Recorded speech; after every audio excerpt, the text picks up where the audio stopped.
Hoje, no nosso Domingo da Esperança, eu queria compartilhar com vocês 7 certezas para os nascidos de Deus. E se você nascer de novo hoje, você vai ter essas 7 certezas irrefutáveis também. E eu queria ler com vocês aí, na primeira carta de João, o apóstolo, capítulo 5. Primeira de João, capítulo 5. Quero falar sobre 7 certezas que você pode ter quando você nasceu de novo.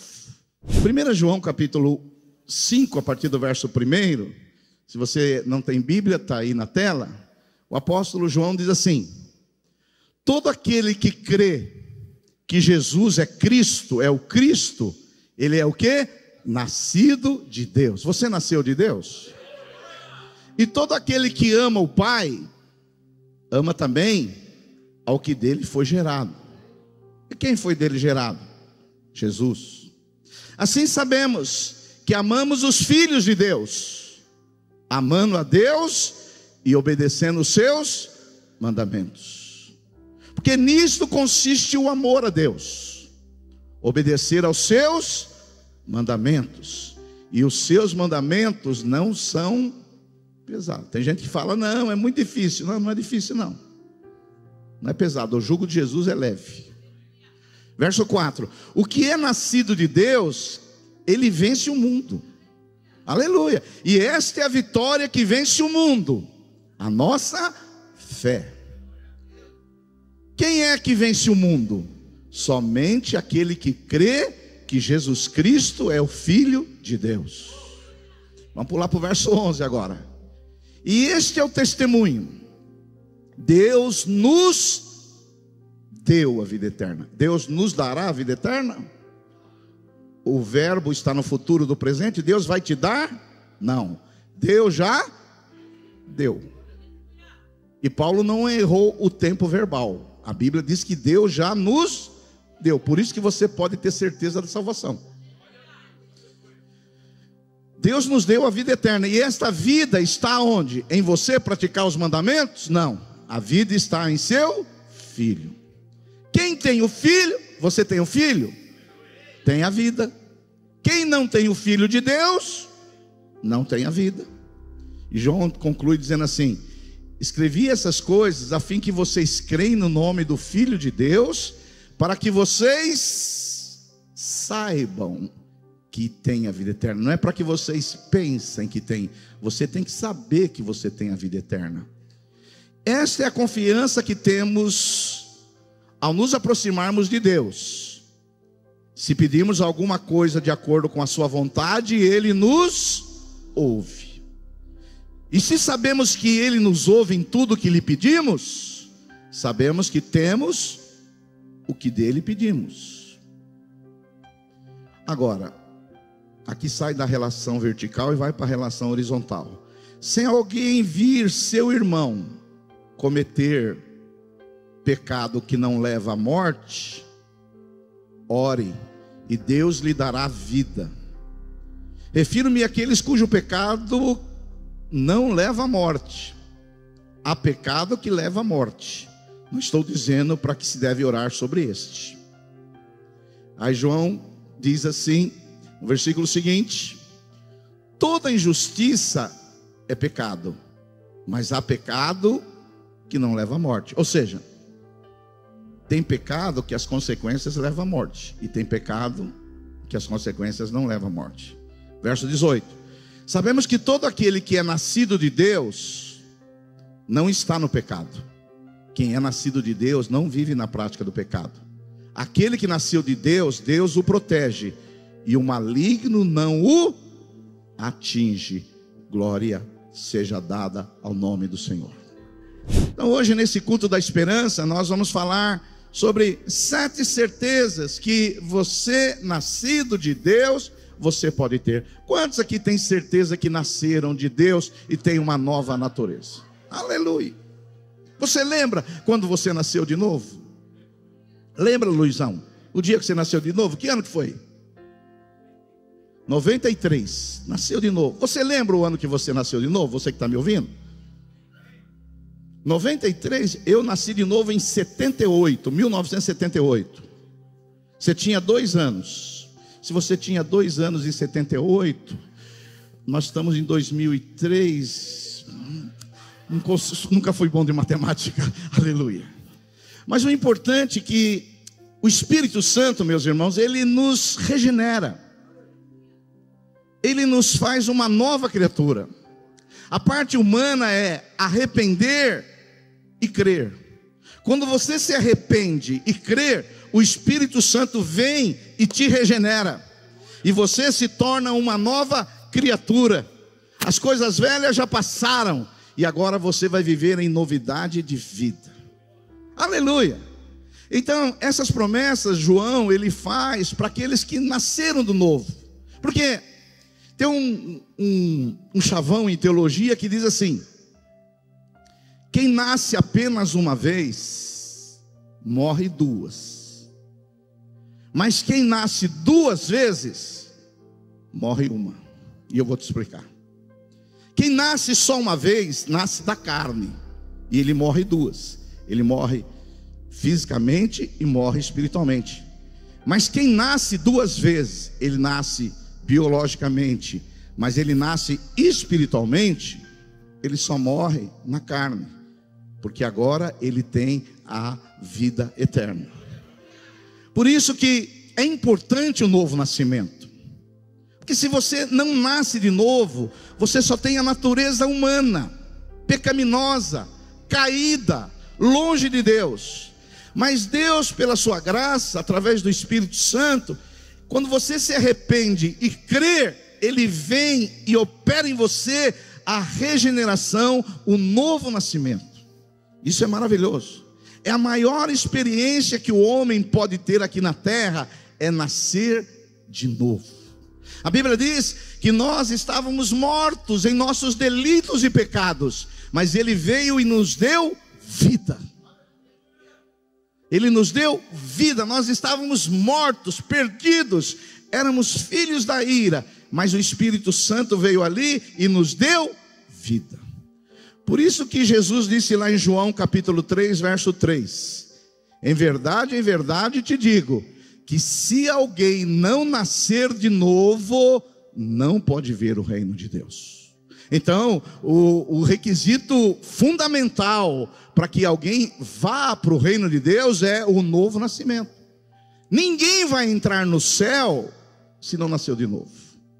É necessário que uma pessoa nasça de novo. Jesus disse: quem não nascer de novo não pode ver o reino de Deus. Você já nasceu de novo? Paulo, o apóstolo, lá em 2 Coríntios 5,17, ele vai dizer assim: e se alguém está em Cristo, é nova criatura, as coisas antigas já passaram, eis que se fizeram novas. Tem outra tradução que diz assim, coloca lá: se alguém está escrito, nova criatura é, as coisas velhas já passaram, eis que tudo se fez novo. Se tem uma conversa que nós crentes deveríamos não ter, essa questão de falar da nossa época quando a gente não era nova criatura. Na minha família antigamente eles queriam falar como que era o meu passado antes de Cristo. Não foi um passado tão ruim assim, né? Não aprontei tanto assim, porque eu me converti jovem aos 19 anos. Mas eles gostavam de falar como eu era briguento, como eu batia nos meus irmãos. Minha mãe falava: você agora virou crente, você virou bonzinho. Mas quando você não era crente, você era uma peste. Eu falei: mãe, a Bíblia diz assim, que se alguém está em Cristo, é uma nova criatura. As coisas velhas já passaram. Por isso que eu não estou interessado em saber se você foi maconheiro, ladrão, bandido, se você foi iracundo, invejoso. Isso aí já passou na sua vida. Por isso que você jamais verá nessa igreja aqui, tem igrejas que é assim, o cara vai dar um testemunho, ele fala, Paulo, 90% do que o diabo fez na vida dele. Eu já vi testemunhos assim. que o diabo fez, eu comia defunto no cemitério, eu fazia um monte de coisa, e aí ele fala um monte de besteira. Aí no final, ele fala, eu aceitei Jesus. Aí os irmãos dão um amém, ele vai embora. Ou seja, ele só glorificou o diabo que fez na vida dele.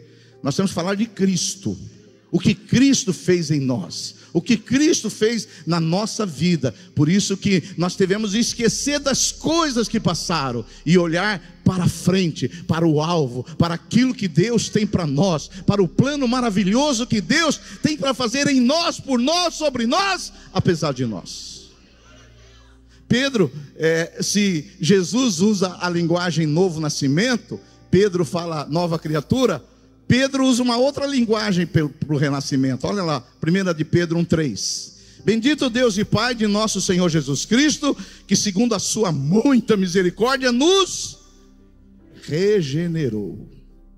Se Jesus usa o novo nascimento, Paulo usa a nova criatura, Pedro, o apóstolo, vai falar que ele nos regenerou para uma viva esperança, mediante a ressurreição de Jesus Cristo dentre os mortos. Nós somos regenerados.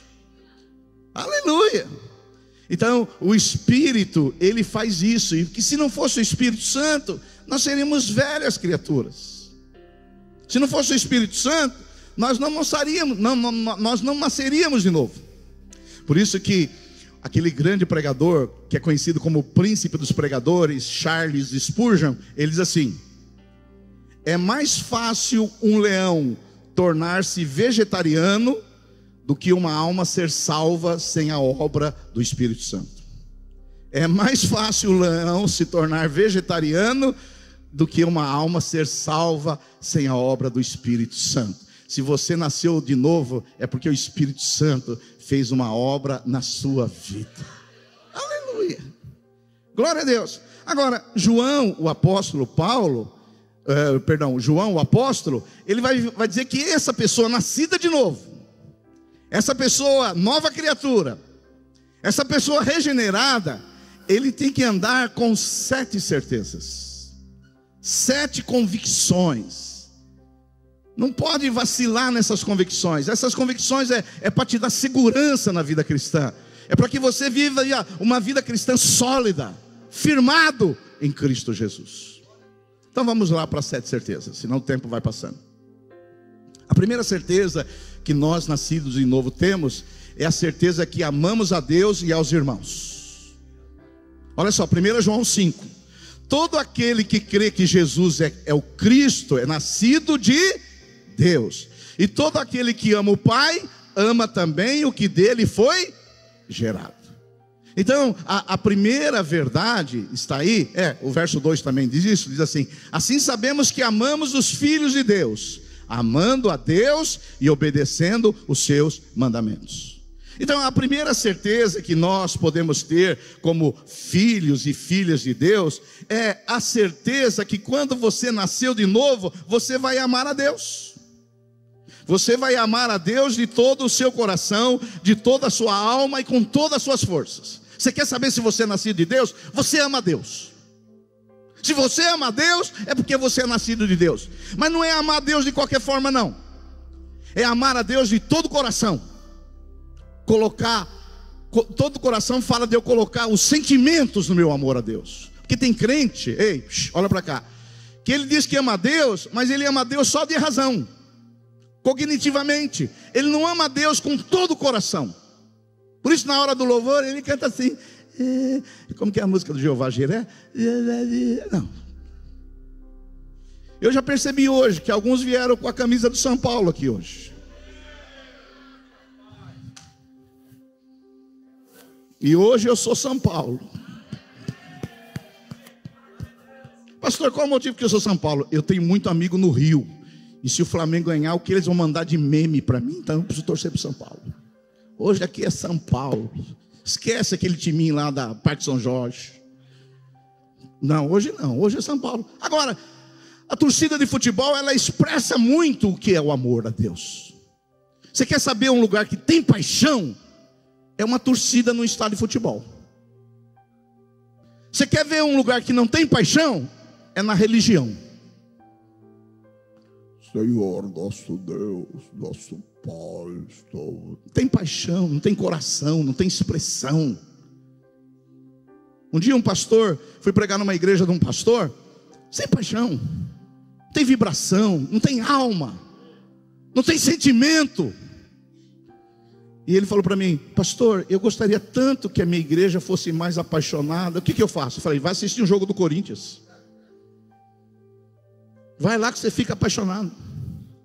Eu me lembro uma vez, pastor Paulo, você que é santista, pastor Aloísio Silva, pastor da igreja Videira em Goiânia, ele é o nosso discipulador. Ele nunca tinha entrado no estádio de futebol, nunca. E ele foi pregar em Santos, lá no pastor Palarone, na igreja Casa da Mesa. E ele pediu para mim levá-lo do aeroporto de Congonhas até Santos. Quando chegamos lá, ele está pregando, eu escutei uns barulhos, uns rojões na vila, que a igreja dele é perto da Vila Belmiro. E aí um irmão chegou para mim e falou assim: você sabe o que é esses rojão aí, pastor Silvio? Eu falei: não, irmão, eu sou concentrado aqui na palavra. Ele falou que está jogando Corinthians e Santos aí na Vila Belmiro. E eu falo: não, irmão, não te interessa essas coisas, eu estou aqui concentrado na palavra de Deus. E os rojão comendo solto. Aí o pastor Aloísio acabou de pregar a primeira palavra. Ele falou: Silvio, cara, o que você estava conversando na hora que eu estava pregando? Eu falei: o irmão aí, Aloísio, ele veio falar que está tendo um jogo. Você acha que eu ligo para essas coisas? E ele falou: quem está jogando, Silvio Galho? Eu falei: ele disse que está jogando um tal de Corinthians e Santos. Ele é de Goiás. E ele falou: você acredita que eu nunca fui num estádio de futebol? Nunca? Eu falei: nunca fui. Ele falou: será que não é uma oportunidade para mim ir? Eu falei: não, mas já acabou o primeiro tempo. Você vê como que eu não entendo de futebol. Eu já sabia que tinha acabado o primeiro tempo. Ele falou: mas não tem o segundo tempo? Eu falei: tem o segundo tempo, mas... Aí o irmão já chegou perto do lado: ó o vermelhinho atacando a gente. Eu conheço o irmão da bilheteria e ele arruma os ingressos para a gente assistir o segundo tempo. O vermelhinho está em tudo, irmãos. Eu falei: Luiz, mas isso é bobagem, esse negócio de futebol. Ele falou: não, mas eu quero ir lá. Aí fomos.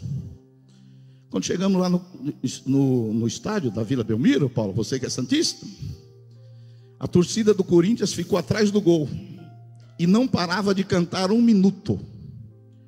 E o pastor Aloísio não olhava para a bola, ele olhava para a torcida do Corinthians. E eu falava: Luiz, ó, o jogo é ali, ó, naquela negocinho verde que tem a listinha branca. Ele não entende de futebol. Ele falou: rapaz, mas essa torcida do Corinthians é um negócio assim impressionante. Eles não param de cantar 1 minuto. E ele disse assim: é aí onde eu quero chegar. Se as nossas igrejas, os irmãos, fossem apaixonados por Jesus, como as pessoas aí fora são apaixonadas pelo seu time, nós teríamos um avivamento maravilhoso. Porque tem gente que para o seu time e para outras coisas tem paixão, tem coração, tem emoção. O São Paulino aí nem dormiu à noite. Mas quantos aqui não dormiram à noite esperando o culto de hoje? Nenhum de vocês, nem eu. Por quê? Deus, quando a gente nasce de novo, Ele quer que nós o amemos de todo o nosso coração, de toda a nossa alma, com todas as nossas forças, com todo o nosso entendimento. E você quer saber se você é nascido de novo? Quando Jesus brilhar para você mais do que as coisas que estão aí fora. Quantos podem dar um glória a Deus por isso aí? Aleluia. Então, a primeira certeza que o nascido de novo tem é que ele vai amar a Deus. E eu quero declarar sobre a sua vida: você vai passar todos os dias aqui amando a Deus de todo o seu coração, de toda a sua alma, com todas as suas forças, com todo o seu entendimento. Você vai amar a Deus. Vai amar a Deus mais do que o seu marido, mais do que a sua mulher, mais do que a sua casa, mais do que o seu carro, mais do que a sua carreira. Você vai amar a Deus. Aleluia, aleluia.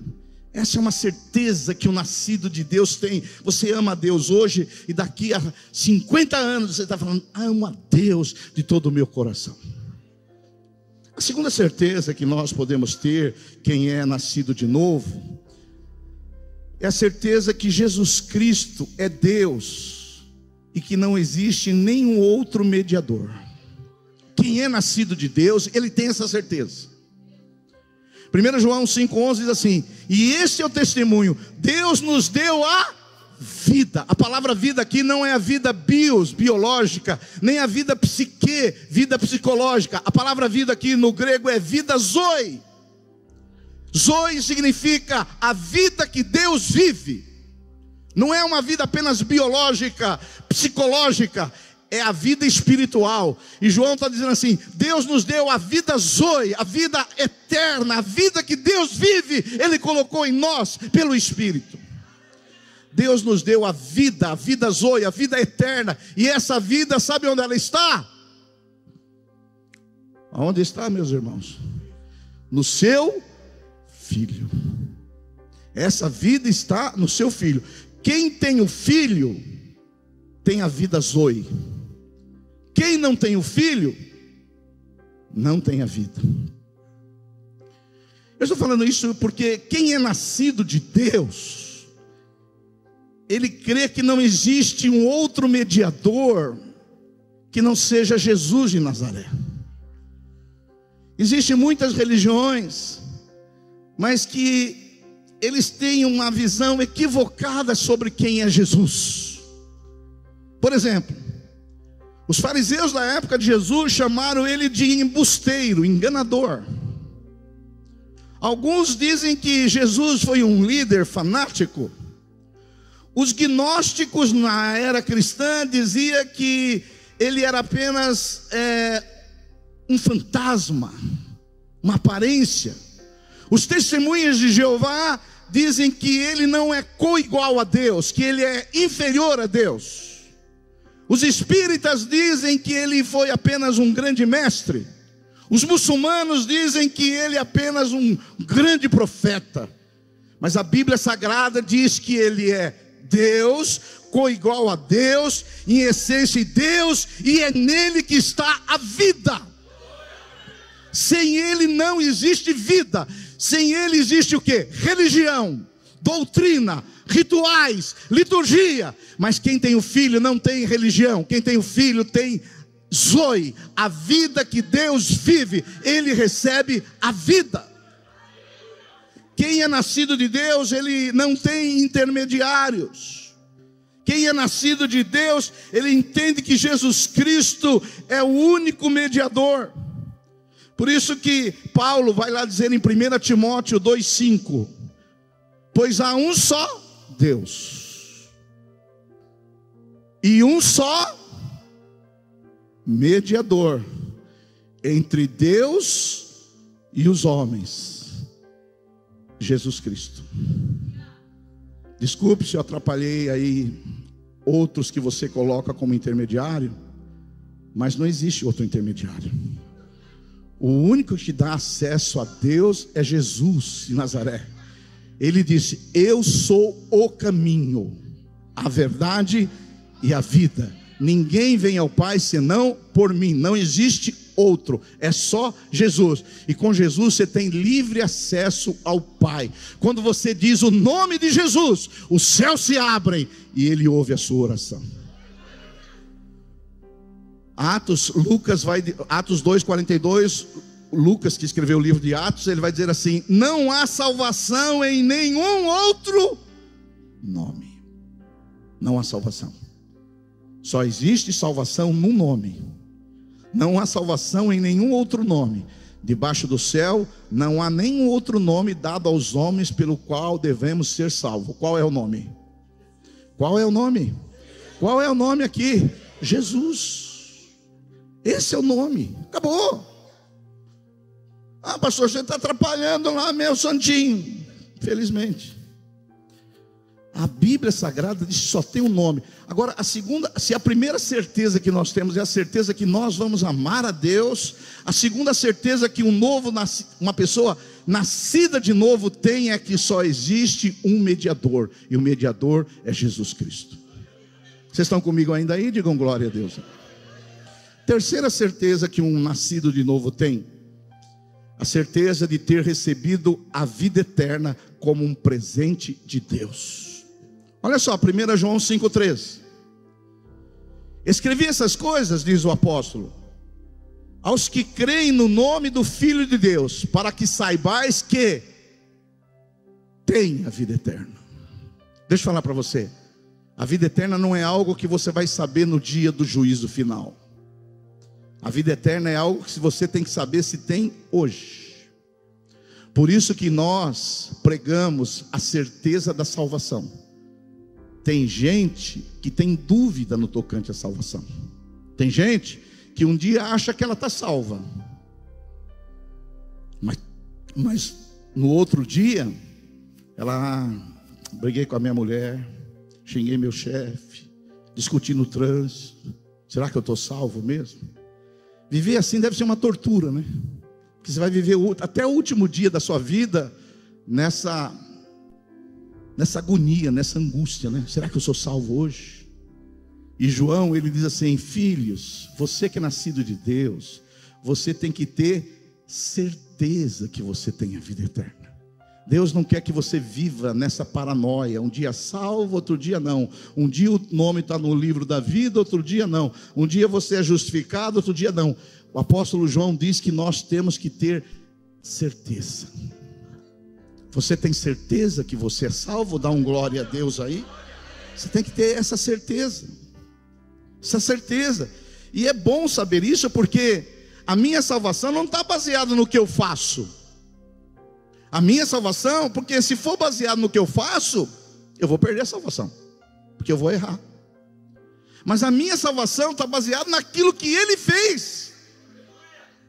Porque se é o que eu faço, um dia eu sou salvo, outro dia eu estou perdido.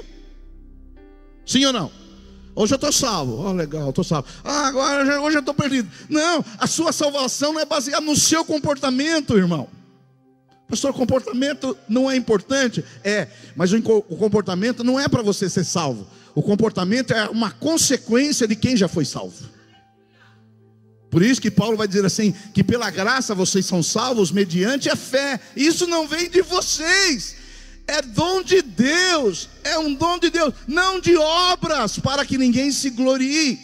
Mas depois Paulo conclui em Efésios 10 dizendo assim: nós somos feitura dele, criados em Cristo Jesus para boas obras. Ou seja, as boas obras, o comportamento é uma consequência de quem é salvo. Não é as boas obras que me levam à salvação. Por eu ser salvo, aí eu faço boas obras. Quantos entendem que eu estou falando? Dá um glória a Deus aí. Então é um presente de Deus. Ele te regenerou, Ele te salvou, Ele te justificou, e agora Ele te deu um presente. Maria, João, receba a salvação. Quantos recebem aqui? Eu recebo em nome de Jesus, eu recebo. Agora, o dia que você achar que a sua salvação depende de alguma coisa de você, aí você está perdido. É que nem esses dias eu fiz um videozinho no Instagram, porque uma pessoa perguntou para mim se eu acredito em livre-arbítrio. Eu falei, é claro que eu não acredito em livre-arbítrio. Porque a maioria dos crentes, eles não pensam que é livre-arbítrio, e eles ficam ouvindo pastores falar, você tem livre-arbítrio. Mas se eles estudarem a Bíblia, eles vão ver que não existe livre-arbítrio. E lá na resposta do Instagram disse o seguinte: se você tem livre-arbítrio, eu vou perguntar para você. Você pode afirmar hoje que você não vai pecar mais? Alguém pode fazer essa afirmação? Eu não vou pecar mais? Alguém pode fazer essa afirmação? Claro que não. Então você não tem livre-arbítrio, você não é livre. Porque se você tivesse livre-arbítrio, você poderia dizer, eu nunca mais vou pecar. Você não tem livre-arbítrio. Você tem algumas escolhas. Você pode escolher com quem você vai casar. Você pode escolher a carreira que você vai seguir, o carro que você vai comprar. Você pode decidir a igreja que você vai frequentar. Tudo isso você é livre. Mas totalmente não. Porque se o que você quer está desalinhado com o propósito eterno de Deus, Ele vai passar por cima de você. Pergunta para Jonas se ele tinha livre-arbítrio. Não. Paulo, eu não vou lá para Nínive não. Eu vou lá para Tarsis. Senhor, o senhor mandou eu lá para Nínive, mas não vou não, eu vou lá para Tarsis. Aí você sabe da história, não preciso falar para você. Porque nós temos escolhas, mas existe uma vontade que está acima da nossa, que nós chamamos de propósito eterno de Deus. E em cima do propósito eterno de Deus, nada pode ser frustrado. Se as minhas escolhas estiverem alinhadas com o propósito de Deus, vai bem. Mas se o que eu escolher for contra a vontade de Deus, você pode ter certeza que o seu livre-arbítrio foi embora. Desculpe aí se eu estraguei a sua teoria de livre-arbítrio, mas eu não acredito. Aliás, eu não escolhi nada. Você escolheu ser salvo? Você estava morto nos seus delitos e pecados? Como você escolher? Já viu algum morto escolher alguma coisa, Paulo? O morto está morto lá no caixão. A Bíblia diz que nós estávamos mortos em nossos delitos e pecados. Aí você está morto. Aí você fala, eu gosto do roxo, eu quero um caixãozinho roxo. Eu quero rosas vermelhas. Você não escolhe nada. Mas Deus, sendo rico em misericórdia, por causa do seu grande amor, Ele, pela sua graça, dentro dos mistérios divinos, Ele foi lá e te regenerou, e você se tornou uma nova criatura em Cristo Jesus. Quantos podem dar um glória a Deus por isso aí? A quarta certeza que nós temos que ter, é a quarta, né? Quarta. A quarta certeza que o nascido de Deus pode ter, é a certeza que se nós orarmos segundo a vontade de Deus, nós vamos ter a oração respondida. Olha só, 1 João 5,14. Esta é a confiança que temos ao nos aproximarmos de Deus. Se pedirmos alguma coisa de acordo com a sua vontade, Ele nos ouvirá. E se sabemos que Ele nos ouve em tudo o que lhe pedimos, sabemos que temos o que dele pedimos. Nós devemos pedir, sim ou não? Jesus nos ensina a pedir. Ele diz assim: pedi e dar-se-vos-á. Jesus diz assim: tudo que pedirmos em meu nome recebereis. Mas é sempre bom a gente terminar a nossa oração: Senhor, se for da sua vontade. Por quê? Porque quando nós oramos, a certeza de termos a oração respondida, não significa que a resposta vai ser sim. Às vezes, nós vamos orar, Deus vai ouvir, mas a resposta vai ser não. E às vezes também a resposta vai ser espera. Porque às vezes Deus vai responder a sua oração, mas a gente tem que esperar. Não sei você, mas eu já fiz oração que eu esperei 27 anos. Tem oração que você vai fazer que Deus vai responder rapidamente. Na minha casa mesmo, nós passamos lá, um dos nossos familiares estava prestes a perder o emprego. Nós oramos por essa pessoa, e assim, em menos de um mês, Deus deu o emprego de volta. Glória a Deus. E a maior motivação para orar, qual é? É ver a oração respondida. Quanto mais oração respondida a gente tem, mais a gente ora, sim ou não? Agora, a vontade de Deus é responder a nossa oração. Mas às vezes, deixa eu falar para você, Deus não responde, por quê? Porque não é o momento. Às vezes Deus não responde, por quê? Porque não é o melhor para você. Tem coisas que você acha que vai ser boa para você, mas você só tem uma visão pequena, míope. Mas Deus, Ele vê já tudo. E Ele fala, ó, se eu dar o carro para essa menina aí, ela vai bater no poste, é melhor não dar, deixa ela melhorar, dela fazer umas aulas melhor aí. Entendeu? Se eu dar uma casa de praia para esse irmão, ele não vai vir no culto, deixa ele amadurecer mais. Se eu dar esse jogo de cozinha para essa irmã, ela vai pedir depois uma geladeira nova, é melhor deixar essa aí mesmo. Então, às vezes, Deus, nos conhecendo mais do que nós conhecemos nós mesmos, Ele fala, não é o momento. Mas não significa que Ele não vai dar, porque Deus é bom, e Ele quer te dar as coisas. Você está precisando de um carro? Deus vai te dar. Você está precisando de um emprego? Deus vai te dar, porque Ele é bom. Deus não é ruim. Deus quer que nós tenhamos uma vida boa, mas às vezes Ele pensa que Ele pode te dar algo que vai atrapalhar a sua relação com Ele. Por exemplo, Abraão, o que ele queria? Um filho. Mas Deus deu um filho. E aí o que aconteceu? Não ia mais na igreja. Tinha uma igreja batista Água Viva lá em Israel, Aí, cadê o Abraão no culto de domingo? Brincando com o filho, foi lá no playground do prédio. Aí Deus falou: vamos fazer o seguinte, vamos tirar esse menino dele. Às vezes Deus não dá porque Ele sabe que aquilo que Ele nos dá pode ser um problema para nós. Então nós podemos ter certeza, irmãos, que se nós orarmos segundo a vontade de Deus, Ele nos ouve. Mas muitas vezes Ele não ouve por alguns motivos. Primeiro motivo: pecado. 1 Pedro 3,7: maridos, vós igualmente vivei a vida comum do lar, com discernimento e tendo consideração para com a vossa mulher, como parte mais frágil. Tratai-a, maridos, com dignidade, porque sois juntamente herdeiros da mesma graça de vida, para que não se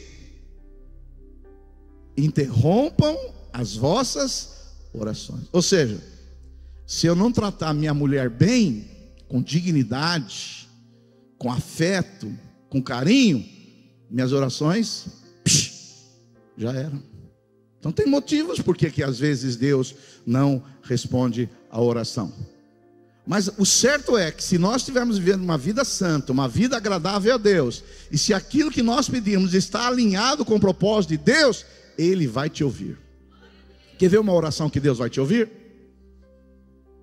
A salvação da sua casa. Crê no Senhor Jesus e será salvo tu e a sua família. Essa oração você pode fazer que Deus vai te responder. Pode ser que Ele responda semana que vem, mês que vem, o ano que vem. Mas se você orar para a salvação do seu pai, da sua mãe, dos seus irmãos, você pode ter certeza que essa oração vai ser respondida. E você vai dizer como Josué: eu e a minha casa serviremos ao Senhor. Quantos podem dar um glória a Deus aí? Aleluia. Aleluia. Quantos já tiveram essa experiência de orar pela família e ver a família toda salva? Olha, eu levanto a minha mão. Eu fui o primeiro na minha casa a me converter, mas orava segundo a vontade de Deus. E você vai ver isso na sua casa também. Vai parar aquelas cachaças na sua casa, aquele cheiro de cigarro lá na sua casa, aqueles gritos lá na sua casa. Vocês vão parar de assistir aqueles programas ruins lá na sua casa, porque uma casa de crente é tudo de bom. É ou não é? É louvores. Chega em casa, a esposa doce, eu te esperando, querido. Não é dessa maneira, eu? Dessa maneira você chega em casa, aquela esposa com aquela carinha: querido, descanse, fique lá no sofá tranquilo, assiste o seu joguinho que eu não vou te interromper, fica tranquilo, aleluia. É assim. Agora, se você tem uma leoa não convertida na sua casa, filho, ixi, vai lavar a louça, vai limpar a cozinha. Não. Eu quero declarar sobre a vida de você: você vai ter toda a sua família salva em nome de Jesus Cristo. E eu sei que vocês têm orado por isso, porque nos pedidos de oração às quartas-feiras, que você pode fazer domingo também, a gente ora pelos pedidos e a gente percebe muitos de vocês pedindo para a salvação do lar. E nós temos orado, e essa é a vontade de Deus, vai acontecer em nome de Jesus Cristo. A quinta certeza que nós podemos ter, está indo bem rapidinho, é a certeza que Deus pode salvar pessoas da morte através das nossas orações. Olha só o que João diz, 1 João 5,16. Se alguém vir a seu irmão aqui não é irmão espiritual, é irmão biológico, cometer pecado não para a morte, porque tem pecado que é para a morte, pedirá e Deus lhe dará vida. Aos que não pecam para a morte, há pecado que é para a morte, e por esse pecado eu não peço que rogue. Então, a quinta certeza que nós podemos ter é que talvez nós tenhamos pessoas na nossa família que estão cometendo pecado que é para a morte. Pastor, quais são os pecados para a morte? Eu vou falar só um porque não é a minha ênfase. O pecado para a morte é blasfemar contra o Espírito Santo. É um pecado que não tem perdão. Jesus disse assim, que se alguém blasfemar contra o Espírito Santo, não terá perdão. Jesus até falou, pode pecar contra mim, pode, mas se pecar contra o Espírito Santo, não há perdão. Se não há perdão, não há salvação. E o que é pecados para a morte? Existem muitas teorias, mas eu vou falar só uma para você. Pecado para a morte é resistir à voz do Espírito Santo. Porque se você nasceu de novo, o Espírito Santo, ele veio na sua vida. E você não resistiu a ele. E ele veio e te regenerou. E você nasceu de novo e ele colocou uma nova criatura em você. Mas tem pessoas, presta atenção que eu vou falar para você, que já ouviram a palavra, já ouviram o evangelho, já vieram nos cultos, e o Espírito Santo está ali trabalhando com gemidos inexprimíveis, gemidos agonizantes, gemidos intensos. O Espírito Santo está ali trabalhando, e a pessoa se endurece o coração. Por isso que a Bíblia diz assim: hoje, se ouvirdes a voz do Espírito, não endureça o seu coração. Se você está aqui é porque você não endureceu. Você ouviu a voz do Espírito, se arrependeu, creu, o Espírito Santo veio e te regenerou. Não é maravilhoso isso? Mas tem gente que ouve a voz do Espírito e deliberadamente diz não. Uma vez eu fui visitar uma pessoa no hospital, ela estava com uma doença terminal. Eu falei: olha, você precisa receber Jesus, o Espírito Santo vai transformar. Você sabe o que ela me disse? Que estava cedo ainda. Estava cedo. E sabe o que aconteceu depois? Morreu. Isso é pecar contra o Espírito Santo. É ouvir a palavra, ouvir o Espírito Santo e dizer: não quero, não é o momento, é uma outra hora, talvez algum outro dia. Essas pessoas estão cometendo pecado para a morte. E João fala: por essas, não ore mais. Tem pessoas, vou falar para você, que a gente não deve nem orar mais. Tem pessoas que Deus já entregou elas, já estão entregue, não quer saber. E tem tantas pessoas que não ouviram sequer uma vez. Tem gente que já comeu pão 10 vezes e tem gente que não comeu nenhuma vez. Tem gente que não ouviu o evangelho, ouviu religião. O dia que ela ouviu o evangelho, ela vai se converter. E nós vamos orar sim, por amigos nossos, familiares nossos, que não estão cometendo pecado para a morte, são ignorantes, têm um véu nos olhos, não conhecem a verdade, mas o evangelho vai ser pregado, o véu vai ser tirado e o Espírito Santo vai regenerá-las, e elas virão e servirão a Deus para a glória dele. Quantos podem dizer um glória a Deus por isso? Aleluia. A sexta certeza que nós podemos ter, e penúltima, é que quem é nascido de Deus não vive na prática do pecado. 1 João 5,18 diz assim: sabemos que todo aquele que é nascido de Deus, você é nascido de Deus? Eu quero perguntar para vocês aqui, seus palmeirenses, vocês são nascidos de Deus? Eu falei palmeirense porque ela está de verde, essa cor me ofusca um pouco. Oi? Você é corintiana? Então toca aqui. Agora me animei mais. A próxima vez vem de preto e branco. Só para dar um quebra-gelo, irmãos. A Bíblia diz que aquele que é nascido de Deus, ele não vive na prática do pecado. Todo aquele, você é nascido de Deus? Pastor, significa que ele não peca mais? Não.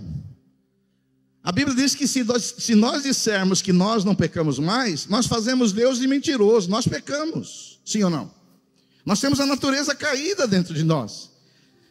Vira e mexe, nós vamos cair. Sim ou não? Por isso que nós não temos livre-arbítrio. Porque eu não posso escolher dizer assim: Senhor, eu nunca mais vou fazer aquilo. Eu posso dizer isso? Não posso. Porque tem pecado que eu já caí muitas vezes. Pastor, fala um pecado que você já caiu muitas vezes. No trânsito, eu falo: Senhor, nunca mais eu vou ficar nervoso no trânsito. Passa 3 dias, eu vou lá e eu fico nervoso. Então eu nunca mais falo: Senhor, eu nunca mais vou fazer isso. Né? Tem gente até que diz assim, que é um equívoco. Tem gente que diz assim: pastor, eu acho que quem comete um pecado mais de uma vez e repete é que ele não se arrependeu. É mentira, às vezes você se arrepende, mas você vai lá e comete de novo. Não tem essa tese? Ah não, se arrependeu de verdade, você não comete. Não, eu me arrependo, eu choro, vou lá e faço de novo. Agora, é diferente uma pessoa que comete pecado eventual de uma pessoa que vive na prática do pecado. É diferente. Uma pessoa que vive na prática do pecado, aquele que não tem nenhum temor de Deus, ele vive pecando e não está nem aí, não se arrepende. Ele não se arrepende, ele não chora, ele não se quebranta, ele não fica triste. É esse que não é nascido de Deus. Agora, o que é nascido de Deus, ele às vezes cai. Às vezes cai. Mas quando cai, ele se arrepende, fica triste, confessa o pecado, é lavado com sangue e restaura a comunhão com Deus. É mais ou menos assim. Quantos baianos nós temos aqui nessa manhã? Baiano. Oxe, nós temos igreja na Bahia, em Quijingue. Vamos dizer, daqui na Bahia deve ter em média, depende da cidade, uns 2.500 quilômetros. Mais ou menos? Desceu. Onde você vai é 2.000, mas depende do lugar ali, perto de Sergipe, 2.500. Vamos dizer que eu vá de carro. Quantos gostam de viajar de carro? Os outros viajam de quê? Avião? Glória a Deus. Mas vamos dizer que eu vou para a Bahia, Silvio Galli, peguei meu carro, vou para a Bahia de carro. Vamos dizer que eu vou até a Bahia e fure o pneu uma vez. É uma coisa normal? Furar o pneu uma vez daqui na Bahia? Normal, sim, normal. Pode até não furar, mas se furar uma vez. Mas vamos dizer que eu vou até a Bahia e o pneu do meu carro fure 50 vezes. É normal? Não é normal. Essa é a diferença do que vive na prática do pecado e aquele que eventualmente cai no pecado. Você pode cair de vez em quando, mas o seu pneu não fica furando para todo lado. Vai para o shopping, fura o pneu. Vai para o Habib, fura o pneu. Vai lá para Santo André, furou 15 vezes o meu pneu. Aí é um problema. Aí significa que a pessoa não nasceu de novo. Mas não significa que quem é nascido de novo não vai furar o pneu, vai furar. Mas quando furar, ele se arrepende, confessa, deixa e não vive na prática. Quantos podem dizer um glória a Deus? Não é maravilhoso saber que nós não precisamos viver na prática do pecado? Não é maravilhoso saber que nós somos libertos do poder do pecado? E hoje eu posso decidir se eu vou pecar ou não. Fala, Senhor, não vou pecar, não vou fazer mais isso, não vou fumar mais, não vou beber mais aquele vinho que tem 20% de álcool que sobe a minha pressão. Você decide. Quantos aqui tinham vícios e um dia o Espírito Santo veio e fez de você nova criatura e você parou com aqueles vícios? Só eu aqui. O Espírito Santo faz isso, você não vive mais na prática do pecado. Isso é uma promessa maravilhosa, porque aqueles que nasceram de Deus, eles não vivem mais na prática do pecado. Isso me lembra daquela história que eu já contei aqui, do pregador Moody. O Moody e a mulher caminhando em Nova York, e a mulher falou, esse negócio de ser crente é muito chato, porque o crente não pode beber, não pode fumar, não pode fazer coisa nenhuma, o crente não pode nada, deve ser muito chato. E Moody respondeu para a mulher, a diferença que a senhora está falando, não é que a senhora pode e eu não posso, é que a senhora quer fazer e eu não quero, porque eu tenho uma nova natureza. É isso. Que tem essas ideias, né? Pastor, você não pode fumar, você não pode beber, você não pode fazer. Não, não é que eu não posso, eu até posso, eu sou livre. Mas é que eu não quero. Eu tenho outra natureza. Deus me deu uma nova vida. Eu sou uma nova criatura. Ele me transformou. Não é que você pode, eu não posso. É que você quer e eu não quero, porque Deus me deu uma nova natureza. E por último, para encerrar, viemos bem até aqui. A última certeza é que você que é nascido de Deus, você é guardado do maligno, e o maligno não lhe toca. Aleluia! Viemos até aqui bem, Luiz? Olha só a promessa de João, o apóstolo. Aquele que nasceu de Deus, você nasceu de Deus? Você nasceu de Deus? Levanta a mão aí, irmão. Eu sei que está calor, o seu desodorante está vencido, mas levanta a mão para animar essa reunião aqui. Aquele que é nascido de Deus, o maligno não lhe toca. Olha o que João diz. Aquele que nasceu de Deus, Deus o guarda, e o maligno não lhe toca. Irmãos, essa é uma promessa maravilhosa. Saber que você não está à mercê aí, o maligno faz o que quer. Ah, pastor, mas Jó foi tocado pelo maligno. É verdade. Mas por quê? Porque Deus permitiu. E domingo que vem, eu gostaria que você viesse no culto, que eu vou pregar a melhor mensagem que eu já preguei aqui nessa igreja. Eu vou pregar sobre aprendendo a conviver com o espinho na carne. Aprendendo a conviver com o espinho na carne. Todos nós temos espinho na carne. Mas não vou adiantar para você aqui não. Você pagou o ingresso só para hoje. Domingo que vem, se Jesus não voltar e ele não resolver me levar até lá, você vai ouvir essa mensagem. Aprendendo a conviver com o espinho na carne. Agora, no caso de Jó, foi um espinho na carne dele, uma exceção. Mas a regra é: o maligno não pode nos tocar. Por isso que aqui na Água Viva, você que está chegando, que tem muita gente chegando, e são todos bem-vindos, aqui a gente não tem a sessão do descarrego. Na verdade tem, é uma vez lá no encontro. Lá tem um momento da libertação. Você pode chamar, se quiser, da sessão do descarrego. Só que a pessoa é liberta, e muitos estão sendo libertos lá agora, em nome de Jesus. Depois, sabe que nós ensinamos para ela? Vir na sessão de descarrego? Não. Agora, você precisa ser cheio do Espírito Santo. Porque quem é cheio do Espírito Santo, o maligno não toca. Por quê? Agora você é propriedade de Deus. Vamos dizer que você tem uma propriedade selada, está lá o seu nome, registrado em cartório. Entre o seu vizinho na sua propriedade, você vai deixar barato? Vizinho, tchau, isso aqui é meu.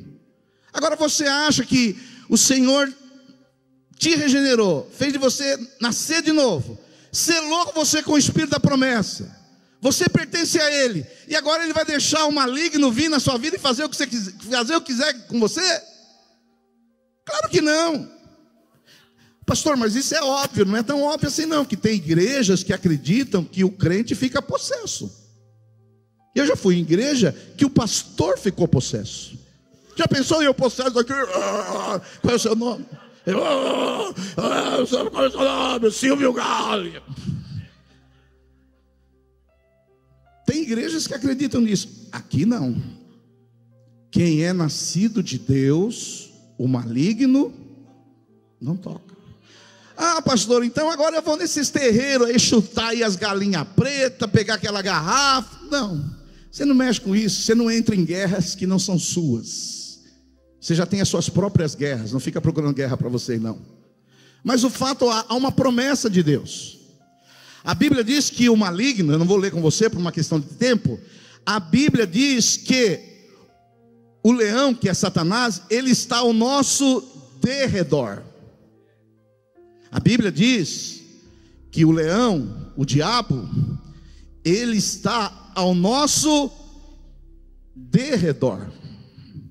Derredor. Mas antes do derredor, ele está ao nosso redor. Então Jesus está ao nosso redor, e o maligno está ao nosso derredor. Agora você acha que Jesus, sendo todo poderoso, onipotente, onipresente, onisciente, imutável, eterno, infinito, supremo, ele vai deixar o maligno tocar naquilo que é seu? Você deixaria o maligno tocar no seu filho, na sua filha? Claro que não. Então você pode ter certeza que se você é nascido de Deus, o maligno não vai tocar na sua vida. Ele não tem poder nenhum sobre você. Por isso que aqui a gente não fala muito do maligno, porque o centro aqui não é Lúcifer. O centro aqui é Jesus de Nazaré. Ele é o Rei dos Reis, Ele é o Senhor dos Senhores. Ele disse: toda autoridade me foi dada no céu e na terra. Toda autoridade foi dada no céu e na terra. Aleluia! Esses dias meu menino de 19 anos, que está aí, ele quis fazer um braço de ferro comigo. Meu menino, essa geração aí, Nutella, veio querer fazer um braço de ferro comigo aqui assim. Você não está vendo aqui, filho, mas aqui não é coisa pouca não.